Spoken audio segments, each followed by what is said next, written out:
Welcome back to Sunrise Today. Well, now we turn attention to Ebonyi politics. We've got Ndubuisi Agbo, who is the governorship candidate for the Social Democratic Party in Ebonyi State. Thank you for coming on this morning. It's a pleasure. Okay, so for you, seeking this particular political office, is it something you must do? Of course.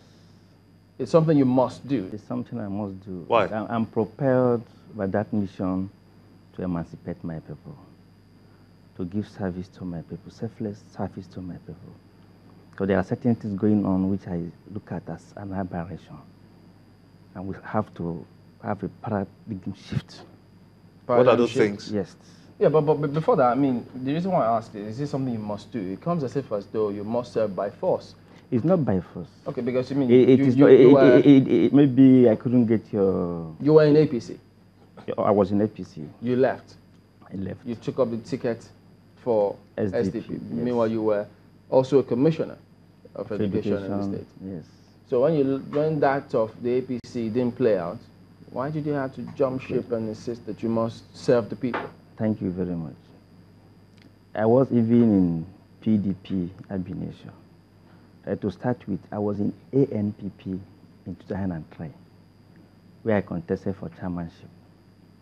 I was one of the prosecution witnesses in Buhari's case in 2003. I supported the president at that time very well. Later, the former governor of Ebonyi State, Chief Pt.1 came on board under SDP. I know he's a statesman who fought for the creation of the state. So like everybody now have to join hands to bring the state up. And to the glory of God, he made me a commissioner for education, where I served between 2011 to 2015. So we're in PDP. But what happened during the primaries that brought the incumbent governor up, it was a situation of impunity, irregularities, outright rigging, and we have to leave PDP for Labour Party even. Labour Party could not give us the platform, the needed platform to thrive very well. They could not even support us in our court matters, which the then candidate, architect Ebonyi pursued to the Supreme Court. The Labour Party abandoned us. Then when the incumbent governor came up, he is my friend. We worked together. When he was the deputy governor, I served as a commissioner for education, so we were together. But when he came up, I looked at him at a stage, it was as if he was not prepared for leadership. I saw what I termed as aberration. So you were prepared then? I even gave him a confidential letter that he should check some of his queer ways of administration. So, for example, how could a governor be operating without permanent secretaries? Getting to 4 years now, we are working. We only have permanent secretary in the Ministry of Finance, the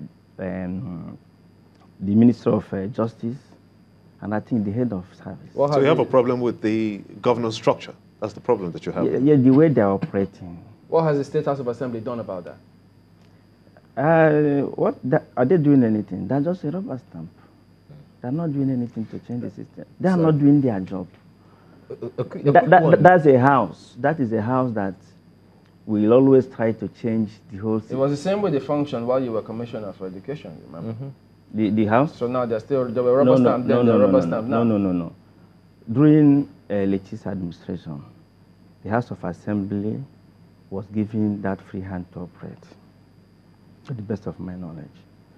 I'm not saying that it depends on, what happened in 2014, which I was trying to outline, where maybe it was like the governor of the day had to even nominate everybody that will work with him. That's why we left the APC now. In APC, because we believe that the system is wrong.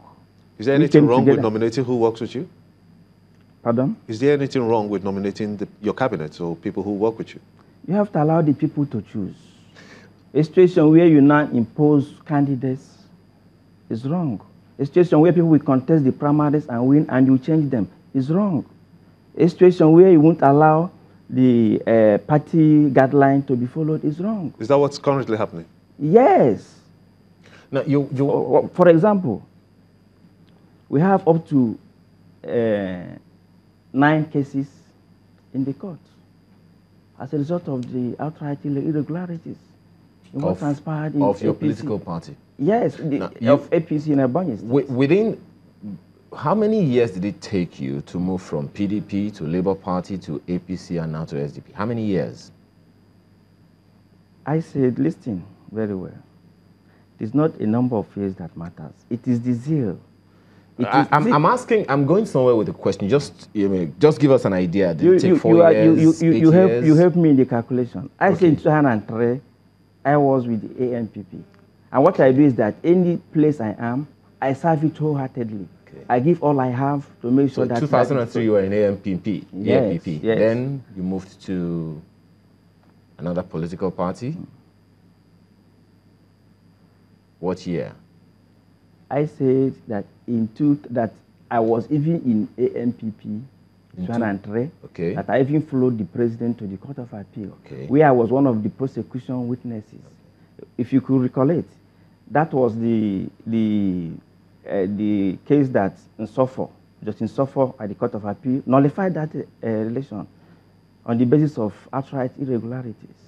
He said there was impunity. He called it a Black Saturday, where the police, SSS, PDP joined and unleashed mayhem on the masses. It sends a signal that to anyone who would care to listen, that the possibility is that anytime something is not in favor of this man, he just moves from this political party to another political party. That is for those who don't know me very well. Okay. For example, 3 of my schools are under seal. The government of the day sealed it. Yes. The allegation is that you evaded tax. No. Thank you. You know the matters you are saying. I paid my tax. Did you show them the documents? Because they said you should show the documents to prove that you paid tax. Thank you. Schools don't pay tax. Churches don't pay tax. What we pay is annual renewal fee. Did you pay that? Yes, you pay that? I pay that up to date. Do you have the proof of your payment? I'm challenging it in the court. You have your proof of your payment? Yes, I'm challenging it in the court. Now, one other thing. Schools don't pay tax. Let's look at the... Please, the way you interrupt, you don't allow me to give my points and you interrupt. Okay, sorry, apologize. Please go ahead. I said schools don't pay tax. Okay. What we pay is annual renewal fees. And let's assume that I was even owing tax as they claimed. Why should they wait until 7 days after my petition to the president, challenging the status quo, trying to point out that the government of the day was not getting it right? For example, they collected bailout funds. They refused to pay pensioners. They refused to pay severance allowance. They even brought down the payment of what they were paying civil servants down. For example, in Ebonyi State, a civil servant of level 8 receives 28,000 naira. Level 9, NCE, 29,000 naira. But before this administration, they were collecting 57,000 naira. Why bringing it down? What do you think is responsible? It came to a stage where it was a corruption of the president's name, Buhari. But I said no, by turning things upside down. I said no, that money were being released and somebody is holding it. What do you think is responsible for the reduction in these emoluments? I said bad government. Those who don't know the denotation and connotation of what it means to be in the government. Those who see governance as a thing that you must come to make a personal gain. That's why I'm challenging it. And as I was saying, I said, let me follow it logically. I said, why should they wait until after my petition to the president, where I termed a matter of urgent importance, save the soul of Ebonyi State. Save the soul of Ebonyi State. 7 days after that matter, police came to my school, tear gassed my students, chased out everybody. I mean, 3 schools, not 1. Police with talks. As I talk with you now, they are still locked. The schools are still closed. So you now. think it's because of the petition you wrote to the president? It is, That's why they did nothing it? else. Okay, Just 7 days after that. Assuming that were the case, what was going to happen if the presidency had responded to your petition?